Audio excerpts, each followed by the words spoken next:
നമ്മളിപ്പോ എന്ത് ചെയ്യും? പണിയായി. പണിയായെന്ന് പറയുന്നത് എന്തെങ്കിലും ഒരു ഓപ്ഷൻ പറ, ഇവിടുന്ന് രക്ഷപ്പെടണ്ടേ? എനിക്കൊരു ഐഡിയ തോന്നുന്നുള്ളൂ. നമുക്ക് 3 പേർ കൂടെ അയാൾ ഇടിച്ചൊതുക്കിട്ട് രക്ഷപ്പെടാം. അല്ല ഇപ്പൊ എന്ത് ചെയ്യും? നീ ഇത് മണ്ടത്തരോടി പറയണേ. ആള് കിളവനാണെങ്കിൽ അയാള് കാര്യമൊക്കെ അറിയുന്ന ആളാ. ഇന്നലെ ഒറ്റ കുത്തിലല്ലേ നമ്മൾ ഉറക്കിയത്. 8ന്റെ പണി കൊടുക്കുന്ന 16ന്റെ പണി കൊടുക്കണം. എങ്ങനെ?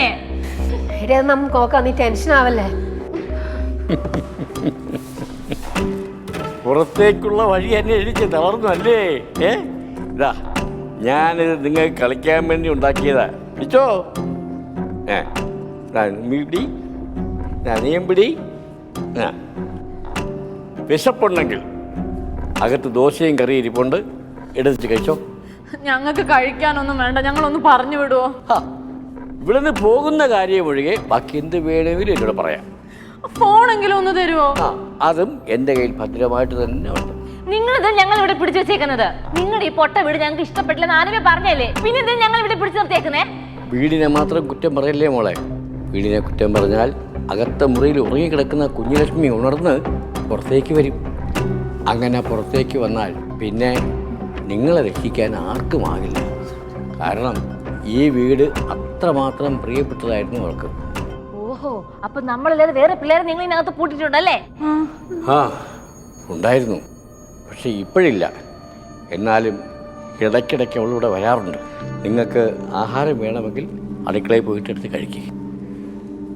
അരുവിക്കരികിൽ മരമുണ്ടേ, മരത്തിലൊരു കിളിയുണ്ടേ, കിളിയോ കൂടണഞ്ഞില്ല, അമ്മക്കിളിയൊന്നുമില്ല. അരുവിക്കരികിൽ മരമുണ്ടേ, മരത്തിലൊരു കിളിയുണ്ടേ.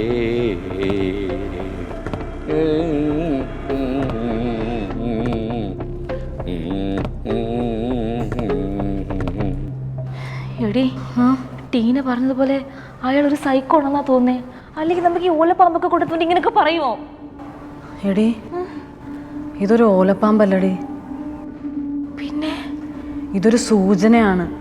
എന്ത് സൂചന? ഓലപ്പാമ്പിന് വിഷം ഉണ്ടാവത്തില്ല, പക്ഷെ ഇതും ഒരു പാമ്പാണ്. എടി മുതുക്കി, ആ കിളവിന്റെ കൂടെ ചേർന്ന് നിനക്കും ഭ്രാന്തായോ? നീ മിണ്ടരുത്, മാറ്. നിനക്കൊരു 16ന്റെ ഐഡിയ ഉണ്ടല്ലോ, അതെന്താന്ന് പറഞ്ഞ് തുറക്കിനിയെങ്കിലും, അല്ലെങ്കിൽ ഇവിടെ കത്ത് ചാകാം.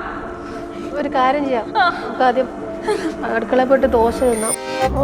ഈ നശിച്ചവിടെ വിശപ്പ് എങ്ങനെ തീർന്നത്? ഇവിടെ കണ്ട് ചത്താലേക്ക് നിന്റെ വിശപ്പ് തീരുമണി ഭൂദേവി. എന്റെ ഈശ്വരൻ, നമ്മളിനി എന്ത് ചെയ്യും? പുറലോകം നമ്മളിനി കാണുമോ? പറ. അയ്യോ, എനിക്ക് എന്റെ അമ്മയെ കഴിക്കാൻ പോണു. എടി നീ നിക്കണി. എടി നീ പോണോ?